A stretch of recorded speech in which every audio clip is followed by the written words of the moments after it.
Good evening, everybody, and welcome to a very special event. This is our first live event broadcast from Australia. We'll be talking to Sherlock Holmes author Margaret Walsh, and especially talking about her book, Sherlock Holmes and the London Dock Deaths. I'm going to give a quick introduction. My name is Steve Emmets from Emmets Publishing, and then we're going to have a live reading from the book and then open up to an author Q&A. So everybody that's online, please let us know which city you're from and which country you're from in the chat window, and fire your questions into the Q&A window, and then everybody will be taking part as we go through. Just going to do a very, very quick introduction. MX Publishing was founded in 2006. We're the largest Sherlock Holmes publisher in the world, and we have about 150 authors spread all over Europe, the US, Japan, and Australia, and a number of other countries. We've got about 500 books now, and if you add up all of the different language versions, we've had over 2 million books out there around the world to Sherlock Holmes fans. We get involved with print books, ebooks, loads of audio books now, and we do art and merchandise. Talk a little bit about that in a moment. We're a social enterprise, which sometimes people call that a not-for-profit, but essentially what we do is we support three major causes. Stepping Stone School in the UK, Happy Life Children's Home in Kenya, and the United Nations World Food Programme. Stepping Stone School, the reason we've partnered with them is we've got involved with them since 2009. It's the former home of Sir Arthur Conan Doyle. So in that picture, you can see a beautiful old building and then a brand new building on the right. The beautiful old building was actually, Sir Arthur Conan Doyle had a hand in designing it. And he lived there for a number of years. He wrote Hound of the Baskervilles and a bunch of his stories while sitting in the study there at Undershaw, which was the name of the building. It was bought by a school for children with learning disabilities back in 2015, and we've been raising money for them since then. And I became a patron of the school in 2016. We've raised over $75,000 so far for the school, funding a bunch of different projects. And we've even broadcast live Sherlockian theatre from the school, where they have a full Zoom room and a full Zoom setup, which we funded from some of the fundraising. Very close to our hearts is Happy Life Children's Home in Kenya. We've been working with them since 2012. That's Sharon, my wife there, with the kids. We're mentors for the project, and we spend every Christmas out there with the children. There's about 130 children now at Happy Life, apart from this year. So we're very sad that because of COVID, we weren't able to go. We do events, we do awareness for their projects, and we do some really cool, fun projects every year. Last year, we funded 1,000 trees for Happy Life at their Juja Farm campus. And many of those trees under COVID have actually been planted as fruit trees to provide extra nutrition for the kids. Another thing that we're involved with, which we're particularly proud of, is the United Nations World Food Programme. We've been partnered with them since 2017. I'm a technology mentor, and Sharon has recently joined as a marketing mentor for them. So we get involved with innovation programs. My day job is in technology, so I get involved with a lot of those things. And we were incredibly proud to be part of the Nobel Peace Prize winning team of 2020. So a little bit about Sherlock. What do we do in the Sherlock Holmes world? Well, probably the biggest project we do is the MX Book of New Sherlock Holmes Stories. We launched that in 2015, and I noticed some of the attendees on the call are collectors of this particular collection. It has over 150 authors taking part in it. It's currently running at 24 volumes. So we released 3 more volumes in November last year, and we've got 3 more coming in May. So volumes 25, 26, and 27. Each one has about 30 stories in it. So in total, it's the largest Sherlock Holmes collection in the world. We've had some very cool celebs take part as well. So Lee Child, who wrote the Jack Reacher books and the movies with Tom Cruise, Jonathan Kellerman, Bonnie McBird, Lindsay Fay, and the former basketball player Kareem Abdul-Jabbar have all taken part. About 500 stories, over 8,000 pages. I think we're up over 2 million words now. and we publish about 4 to 6 new volumes every year. This is the main fundraising vehicle that we have for the Stepping Stone School, and it's got some fantastic reviews. If you want to read up about it, Publishers Weekly have loads of reviews of the different volumes. A project we got involved with 2 years ago, which is a lot of fun, mainly in the USA, is Dear Holmes. So this is a subscription service where every month fans get 4 letters in the mail, and they try and compete to solve the mystery. So the letters are written to Sherlock Holmes with clues, and the 4 clue letters go forward, and then the 5th letter that's published is the solution. And we have a whole host of MX authors that provide the cases for that. Another fun project is The Art of Sherlock Holmes. We launched that in 2019. It was created and curated by Phil Growick, one of our authors, and it pairs up artists with stories to create brand new pieces of art based on those stories. So we've actually created 4 books with a total of 56 new pieces of art as well. And some of the art has sold for the tens of thousands of dollars, some for a few $100s, and we are creating merchandise from that. So things like posters and t-shirts and things. So it's a huge amount of fun. I managed to get out to the US to see one of the gallery openings where we had some of the art.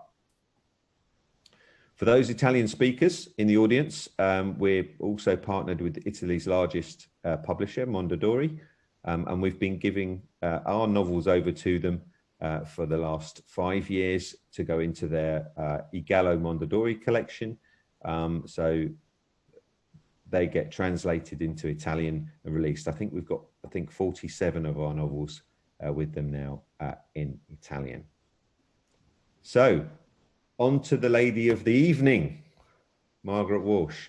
Margaret's our most successful Australian Sherlock Holmes novelist, and she's written 3 standalone novels.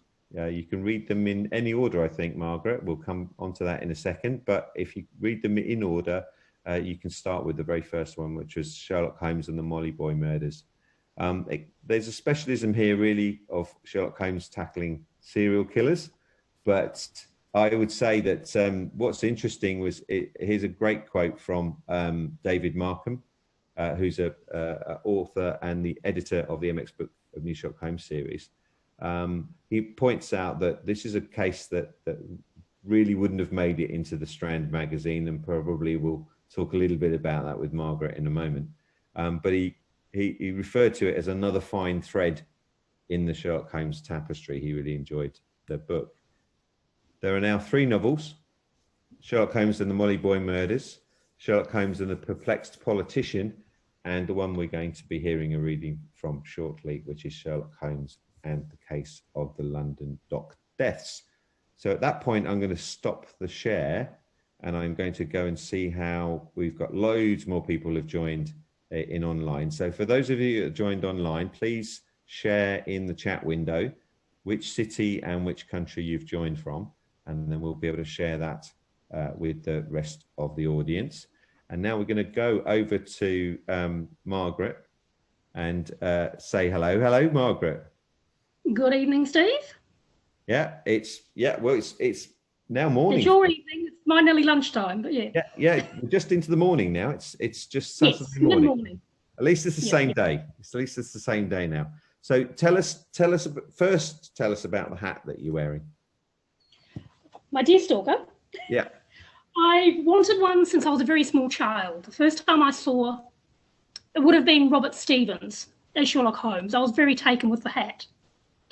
And I always wanted one, but it was not really something you could find for sale in either New Zealand, where I grew up, or Australia, where I now live. And in 2015, I went to London for a holiday. And I went to the Museum of London. About 6 months previously, they had an exhibition on Sir Arthur Conan Doyle. And one of the things that they had in the shop were deerstalkers in their own tweed. So when I saw one, I thought, that's it, I'm having my deerstalker. So basically, it's a very nice one.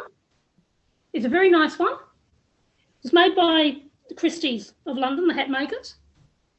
And so I finally got my deerstalker that I'd wanted since I was about 9 years old.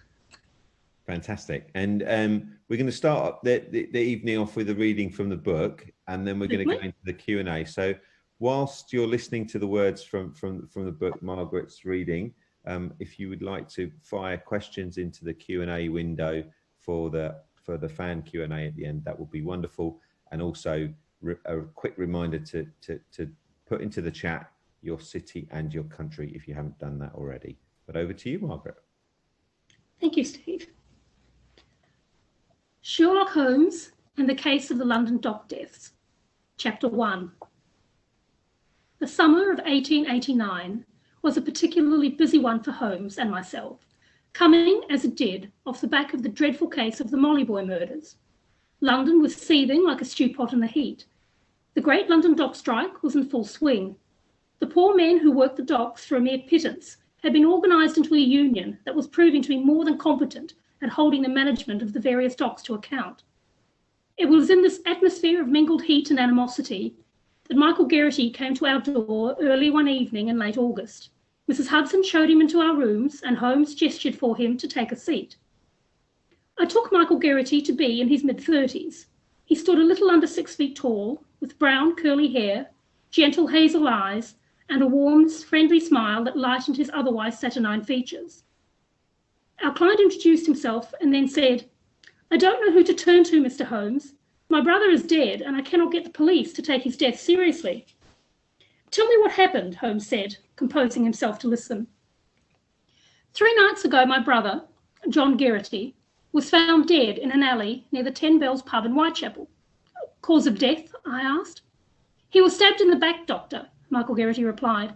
"The police, in their wisdom, have decided that my brother was just another drunken Irishman killed in a pub brawl. There was a perfunctory post-mortem held, and no attempt made to find the killer or killers." "You believe the case is not as the police describe it?" Holmes asked, brows raised in query. "Yes, Mr. Holmes. For one thing, my brother had no reason to be anywhere near the 10 Bells. We live on Whitechapel High Street. There are pubs much closer to our house if he wished to drink," which he did not. "My brother, Mr. Holmes, was a blue ribbon teetotaler. He never went near a pub. Indeed, he was quite vehemently against them. That evening, he should have been at the wharf." "The wharf?" Holmes asked. "Duncran Wharf," Michael Geraghty replied. "It's only a small wharf. My grandfather started it when he brought the family here from Galway at the beginning of the famine. He'd operated something similar near Letterfrack. Grandfather was able to sell up, get the family out, and start again. But he could not afford much in London, the city being what it is. He purchased a run-down wharf with a few decrepit buildings and even fewer customers." Geraghty paused, a look of pride coming over his face. "Over the years, he built up a reasonable little business. We don't make a fortune, but we do well enough. At least we did, until the strike started. I may end up having to sell to the London docks people after all, if the strike goes on much longer." He shook his head sadly. I looked at Holmes, never a patient man at the best of times. I expected him to be annoyed at this rambling, but instead his face wore an expression of intense concentration. "Let me get this straight, Mr. Geraghty," Holmes said. "Your brother was, essentially, found stabbed to death in a place he had no business being, and the police have taken the expedient route in declaring his death as being the result of a pub brawl. Am I correct?" "Yes, Mr. Holmes." "Very well." Holmes' tone was brisk. "Leave me your card. I shall make some inquiries, and I shall call upon you when I have something substantive to share." Michael Geraghty got to his feet, his face breaking into a warm smile of relief. "Thank you, Mr. Holmes. And you too, Dr. Watson. My mother will be most relieved that you are taking our case." As he shook both our hands, Holmes said, "Be aware that I may not be able to find out what happened." "I am aware, sir. I am also aware that if you find nothing, then it is because there is nothing to be found." Michael Geraghty took his leave, and we waited in silence until we heard the sound of the street door below closing. Holmes walked to the window and stood watching our client walk away. "Well, Watson, what do you make of it?" "Mr. Geraghty may well be right about his brother having no business being near the 10 Bells. However, it would not be the first time a blue ribboner has broken his pledge," I said. "Very true, my friend." Holmes turned back from the window. "The 10 Bells is an H division, and I have no contacts there. Time to call Lestrade, I asked.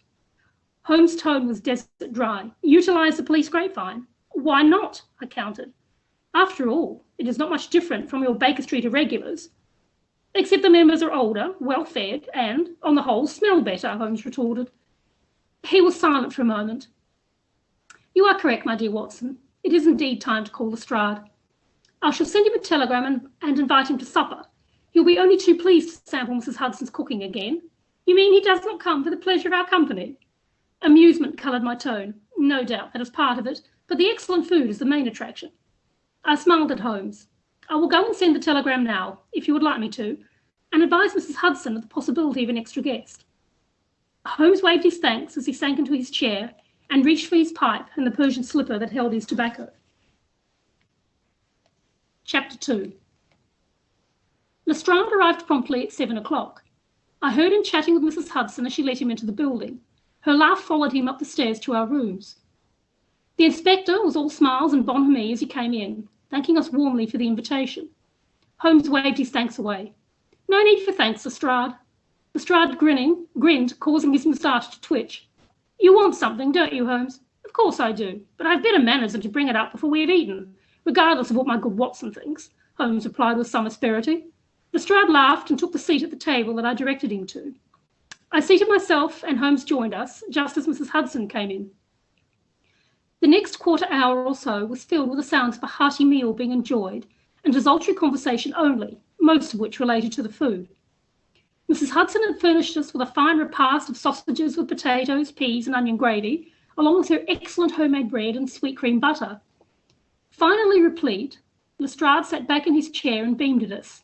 Now, tell me, what is it that you require my help with that you feel the need to bribe me with Mrs. Hudson's excellent cuisine? One of the reasons Holmes liked Lestrade, although he would never admit it, was the fact that Lestrade could be as blunt and uncompromising as himself. There was never a need to tread lightly with Lestrade, as there was with some of the other London Metropolitan Police detectives. Holmes got up from the table and crossed to his comfortable chair, gesturing for us to join him. I paused long enough to pour each of us a brandy before I took my seat. Lestrade settled into the remaining chair, brandy in hand, and looked at Holmes expectantly. Are you aware of a recent murder in Whitechapel, Lestrade? Holmes asked. Lestrade snorted. There are always murders in Whitechapel, Holmes. You will have to be a little more specific than that. This one took place close to the 10 Bells. The victim was a young man, London Irish. Lestrade frowned. I vaguely recall hearing something about it. An open and shut case, according to what I heard coming out of H Division, not to mention the coroner's court. The victim's brother does not think so. Lestrade raised his eyebrows. Oh? He came to me today.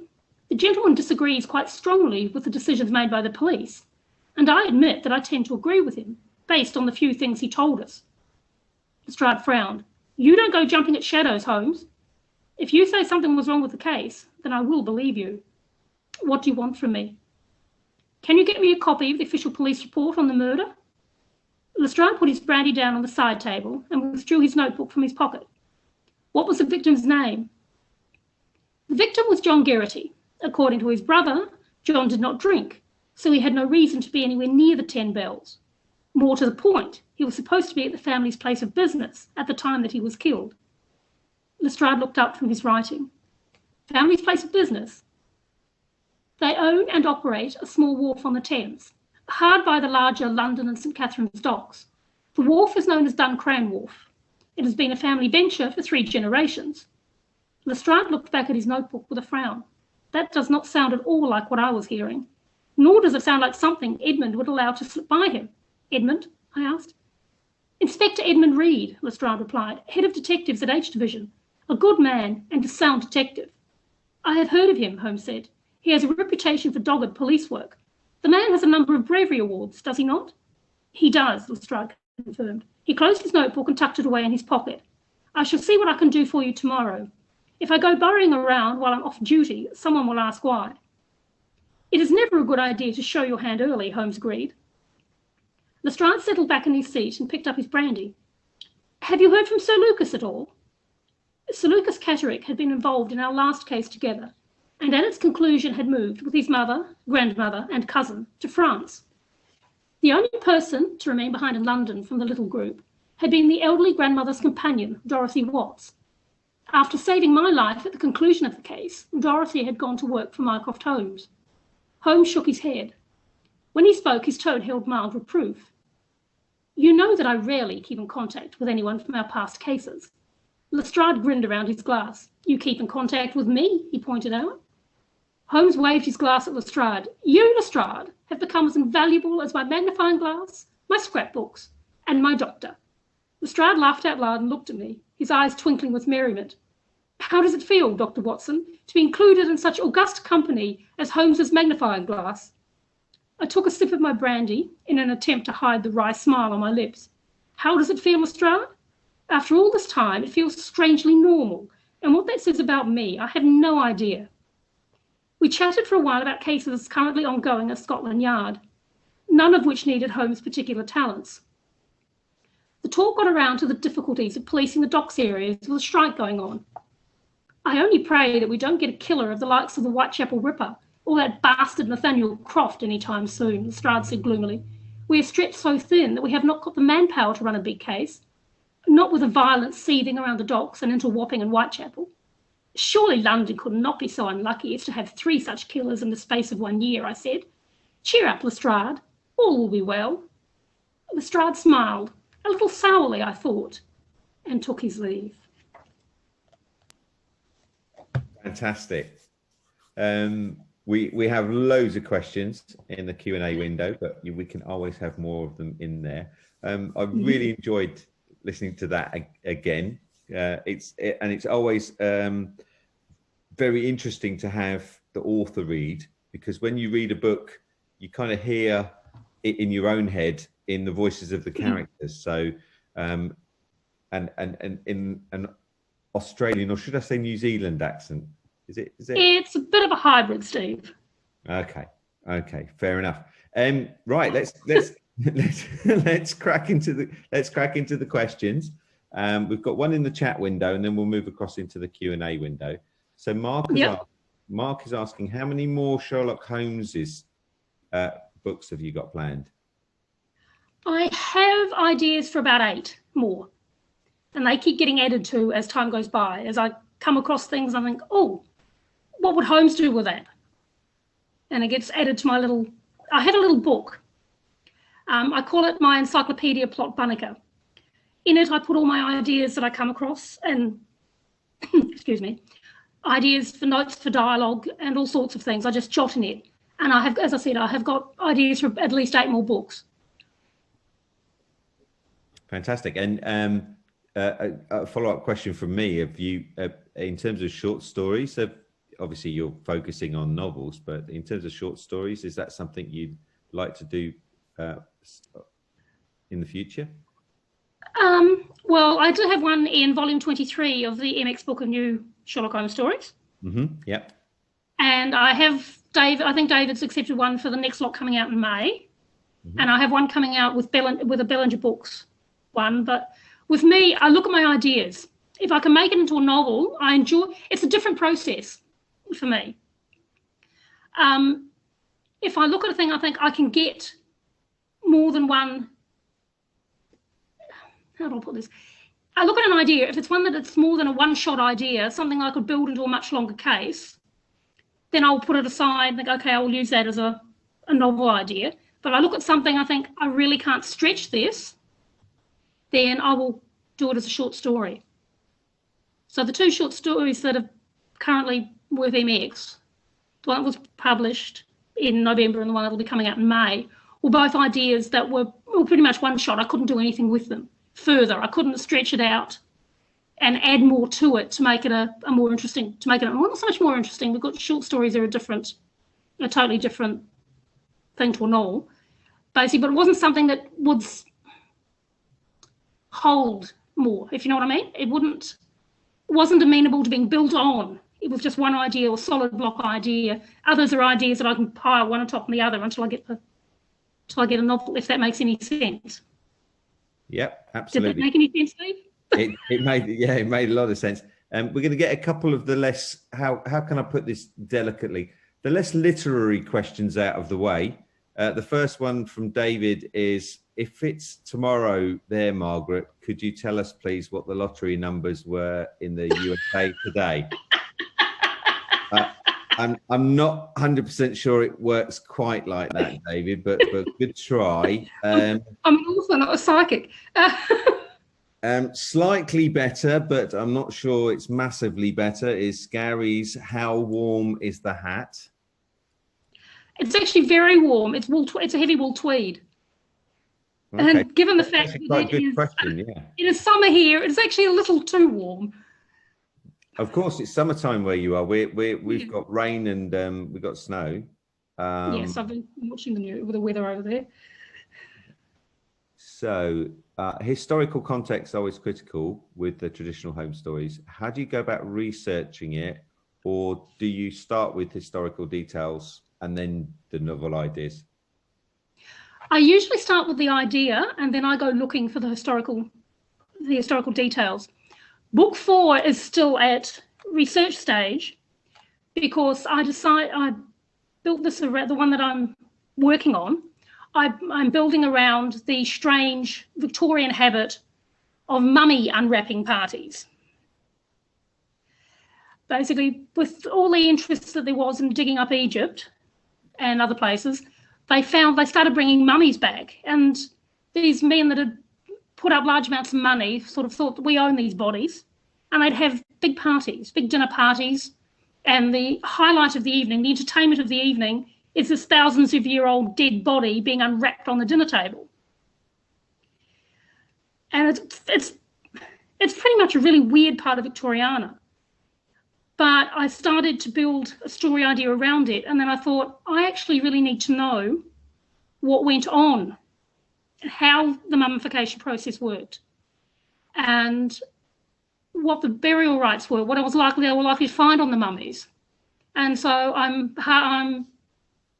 got 6 books there that I need for research, and I'm about 2/3 of the way through the 3rd one, which is actually on death and burial rites in ancient Egypt.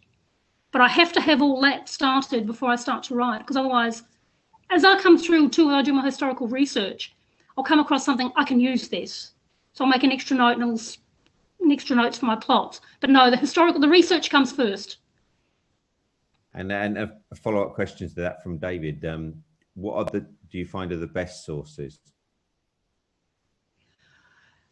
Oh, there are some good websites out there, but I actually prefer physical. I'm an old fart. I prefer physical books. I have a number of books by the author Catherine Arnold. She wrote on a lot of aspects of London history. So I've got books on crime in London, and when I did Molly Boy Murders, I picked to pick up a number on Vice in London. Fergus Linnane is another who's written a lot about London. And also 2 that have been very useful is one called How to Be a Victorian by Ruth Goodwin. She looks at a day in the life of a Victorian person, starting from the time they get up in the morning to the time they go to bed. What they would wear, how they would wash, what they would clean their teeth with, what their clothes were like, what they ate, entertainment, exercise, education for the children. So it's a good solid one for giving me a basis of how your average person acted and what they thought during the day, during that period, because it's sort of all set around their mindset. The things that we worry about now, of course, were not important to them. And another in London by Lisa Picard. Again, it gives me good background. In fact, that is the one that triggered London dock deaths because of a small piece that she put about a music hall in the East End of London being used as a soup kitchen. And that was just the one small piece of information that triggered London dock deaths. Fantastic. And I know that the interest in how the Victorians lived is borne out in one of our best-selling books in the last few years. Has been one by a lady called Wendy Hayman Marshall from Canada. Oh, Wendy's book's fabulous. Yeah. Yeah, Mrs. Hudson's Kitchen, and it includes 50 genuine recipes from that era, but intermingled with kind of behind the scenes little stories and tidbits from Mrs. Hudson there in Baker Street. Quick question from me. How did you first come across Holmes? What was your first experience or first touch? My first was actually with the books. When I was a kid, I had quite a high reading level. At 9 years old, I was tested and I apparently had the comprehension of a 16-year-old. But my local library wouldn't let me have adult books to read, so my mum had to join. And the first time I went in to the adult section of the library, it was sort of all these riches. I had all these books, there's all these riches, and I just didn't know what I wanted to read. And the librarian was a friend of my mum's, and she said, I've got just the thing for you. And she disappeared into the stacks and came back with a copy of A Study in Scarlet. And she said, I think you'll really enjoy this. So I took it home and I started to read it that night.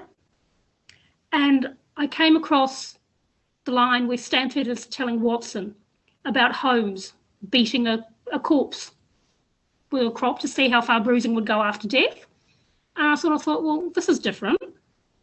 And then I got to the line, you have been in Afghanistan, I perceive, and that was it. I was hooked. This marvellous character who saw so much, and I read the book all the way through, and the first time I got back up to the library and got the rest of them. And I've been a Sherlock Holmes fan ever since. Fantastic. And Gary's got a question around your writing. Do you plan the whole book out and follow that plan, or do you just have like a rough plan and tweak it and adjust it as you go? It's sort of somewhere between the two. Once I have all my research, I start writing down what I want to do. All the possible plot points I can think of, I will write out. But I won't write them in order. I just write them down as they occur to me. And then once I've got everything down, I then shuffle my pieces of paper around and go, okay, I'll have this murder first, and this will happen, we'll discover this. And I write out all my plot points. I usually have between about 8 and 10 pages of A4 pages of plot points. But when I start writing, as it develops, as the scene develops, I might think, if I do this, then I can add this further, and there's something else further on, and then I'll stop and I'll rewrite my plot notes to include the new idea and make sure it all works. But it's mostly I'm a planner. But I will just sometimes go where my characters take me. And obviously you write very traditional pastiches, so you're in that kind of mode. So it's not a surprise that David likes your short stories for the MX Clip, because he's very strict about Holmes being in the era and no ghost supply and all that sort of rules. It has to be very Conan Doyle style.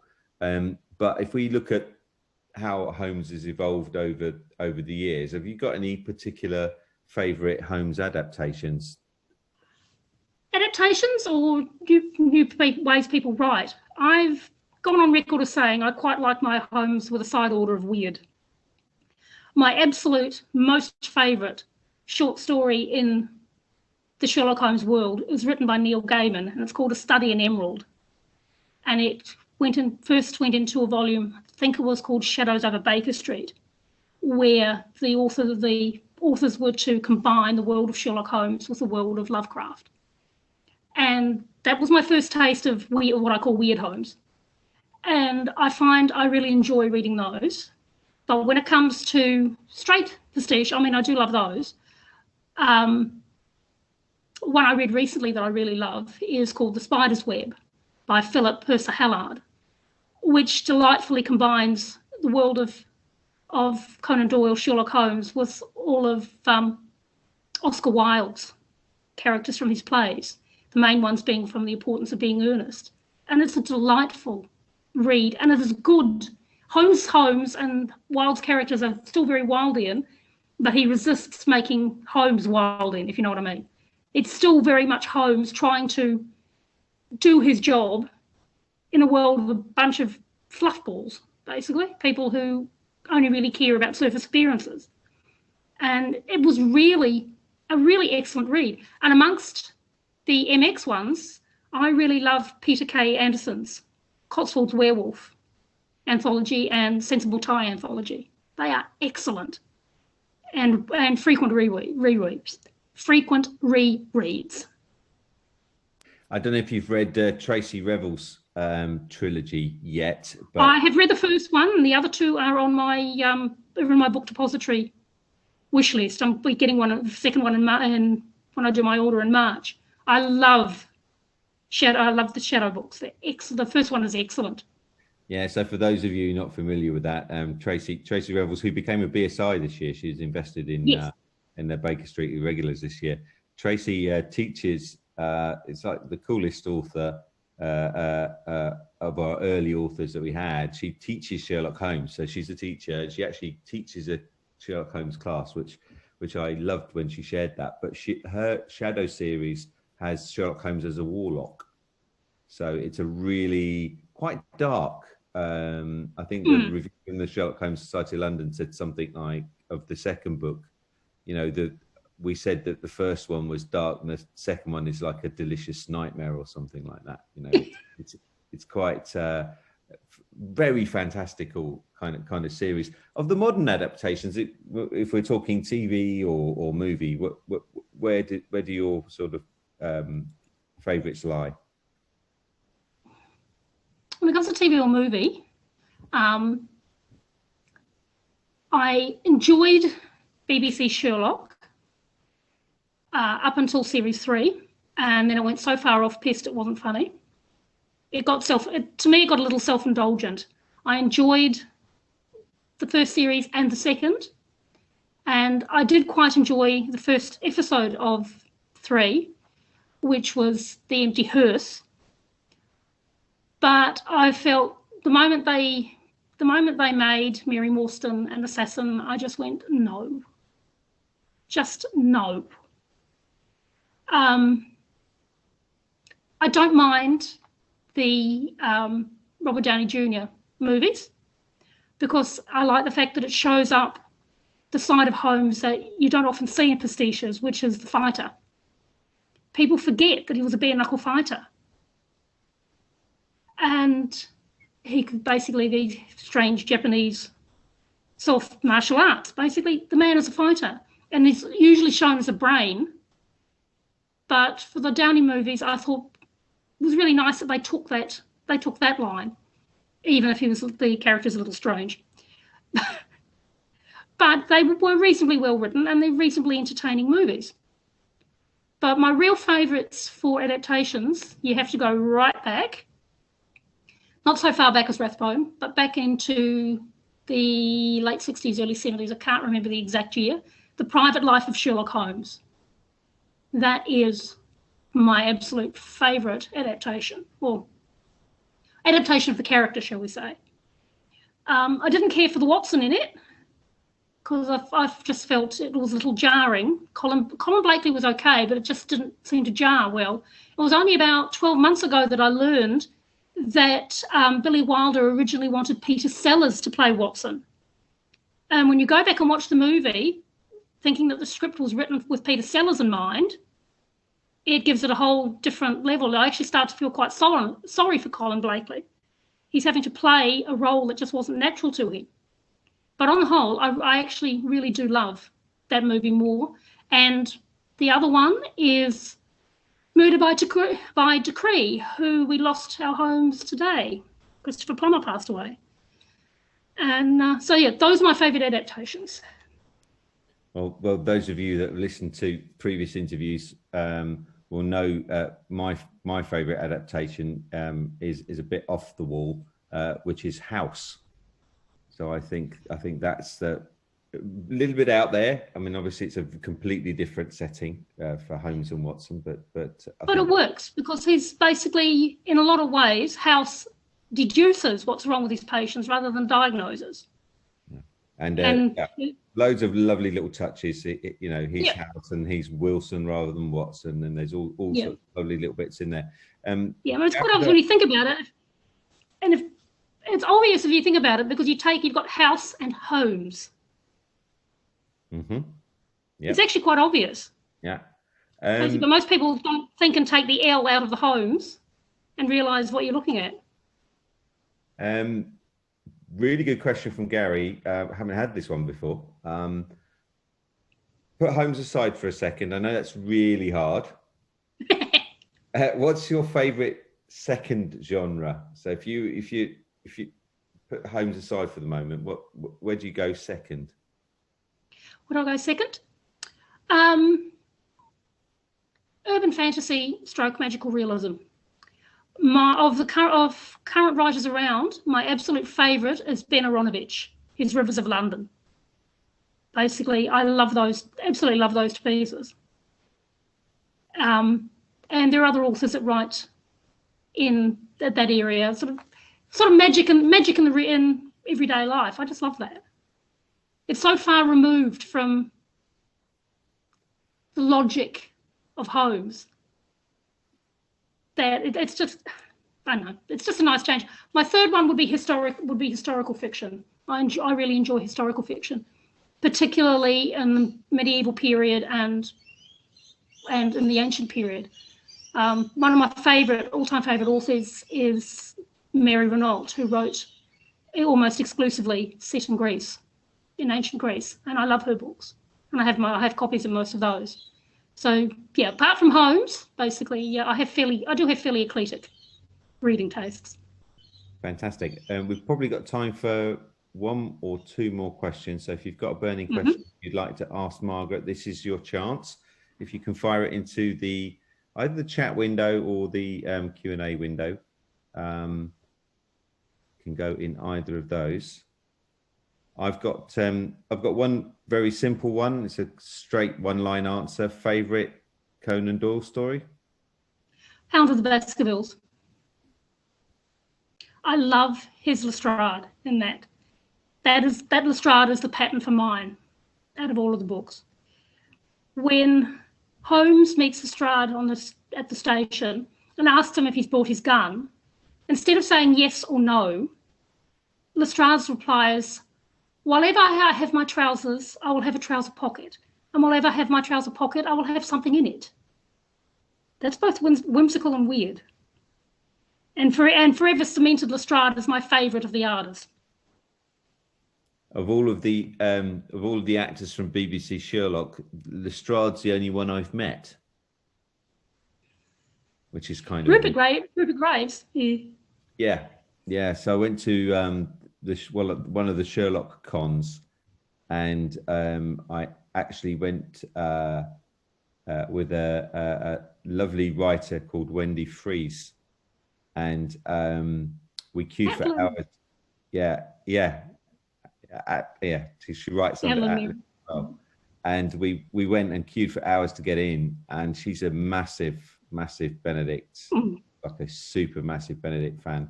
And I managed to get 2 passes, one to meet Rupert Graves, and one to meet the cast. And I wasn't aware of how a massive addict for Benedict Wendy was.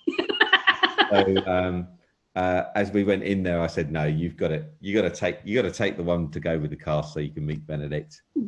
I gave her my ticket, and she went in and met him. So it was a really fun con. I ended up with on my wall here in the flat. We have some of the wallpaper from the wall. I have a piece of it somewhere that someone got me from a con. Yeah. So I have met Mark Gatiss. Basically, he's really lovely, and that was just sheer freak luck. I was going to do a behind-the-scenes tour of the National Theatre, and he was doing a weekend in the country. It was, and we had gone for my friend Andrea. We'd gone for a walk right around the theatre before the tour started, and we got to the stage door just as he walked out from doing the matinee. And he was really nice. He stopped and talked to us and posed a photo with me, which was really great. He didn't have to do that. He was having a break, poor guy. But no, he was really, really nice. Yeah, and Stephen Moffat's really nice. I've met him a couple of times. First time was when our very first Sherlock Holmes author, Alistair Duncan, who wrote Eliminate the Impossible and also 3 Conan Doyle biographies. one which was won several awards. And he invited me to the Sherlock Holmes pub, and at the time I didn't know who was going to be there, and Stephen Moffat was one of the people at this wonderful secret meeting. And years later, there was an event at the Langham Hotel, which was the 125th anniversary of the meeting of Conan Doyle with the agent at the Langham. And Alistair was speaking at that, and on the next table was Stephen Moffat. And the guy sitting to my right, it was the first time I think I'd come across a super fan, because this guy was not into Holmes at all, but his wife was. But he was a massive Doctor Who fan, like a proper Whovian. He was, and I'm not kidding you, he was like a child. He was just freaking out that Stephen Moffat was at the next table, and he just kept looking over at Stephen, and I said, "Oh, are you a Holmes fan?" He said, "No." He said, "I'm not really into that." He said, "But I'm a massive Doctor Who fan." He says, "I'm a bit starstruck." He said, "Would you mind terribly going over there and get him to sign the menu of the evening?" Because I'd mentioned that I'd met him before. So I went across to the table, and we'd done some fantastic work, including one of the books, Sherlock's Home, the Empty House, where we got permission from the BBC, from Sue Virtue helped us with that to get Benedict's picture on the cover. So I thought, oh, this is an opportunity for me to catch up with Sue and have a chat. So I said to Stephen, I said, "This guy's asked for his menu to be signed." I said, "But could you do me a favour? Could we swap seats for a few minutes and go and have a chat with him? Because I think it'll make his day." And so Stephen said, "Yeah, no problem." And we swapped seats for during the pudding, I think it was. And this Doctor Who fan, that must have made his life, really. He just was absolutely fawn. When I sat back in the seat, he was just, hugging me, saying, "Oh my God, I can't believe I spoke to Stephen Moffat." But lovely people, both of them. It was a lovely thing to do, Steve. Yeah, really nice of him. So one final one from Alicia is Watson is portrayed as anything from a rather smart doctor who's incredibly helpful all the way through to a bumbler. Where do you put him on that spectrum? Incredibly smart and helpful. The man was a doctor. He wasn't stupid. I honestly can't stand the bumbling. The portrayals of Watson as a bumbler, they just about drive me insane. The man, when you've got a character who is writing Holmes's adventures, well, for a start, he's literate, he's intelligent, he is well read. He cannot possibly be a bumbler.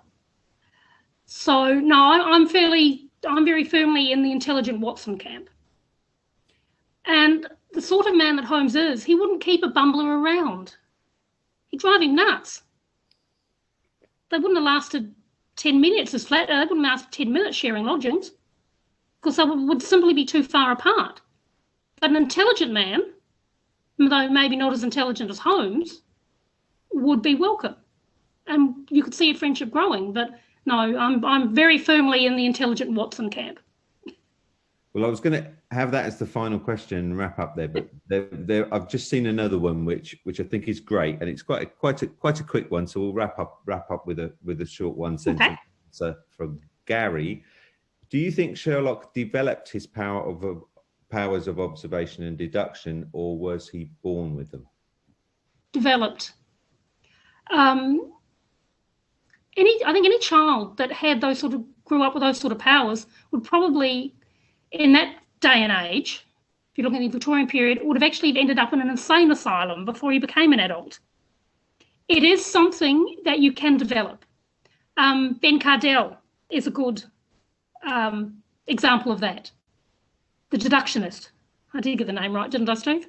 Yeah, Ben Cardell. Yeah.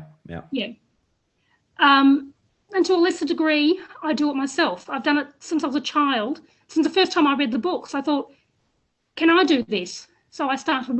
It's just a matter of being observant and then processing what you observe. It's just small things, like you do it all the time automatically. You see someone checking their watch and then sort of just look around. Well, are they running late or are they waiting for someone? And you can tell from the body language if they're checking their watch and then looking up. No, they're waiting for someone. They're not late. Someone else is late. It's simple, but it's still a form of deduction. And you can do it. It is possible to do it. I wouldn't put myself anywhere near Holmes's level because I'm not. But it is simply a matter of observation, as Ben Cardell does. Fantastic. I couldn't do what Ben does, not anywhere near what Ben does. He's a wonderful chap. He's performed at a number of our events, and of course, his book is The Monographs, which is that guide to teach you how to become Sherlock Holmes yourselves. So all it remains is for me to thank you so much for a wonderful Q&A. It's been brilliant to have so many fans from all over the world joining us, and thank you everybody for all your wonderful questions. Thanks, Margaret. Have a wonderful Saturday. And you too. Get some sleep. Yep, and we'll catch up with you soon. So thank you very much, everyone. Okay. Bye.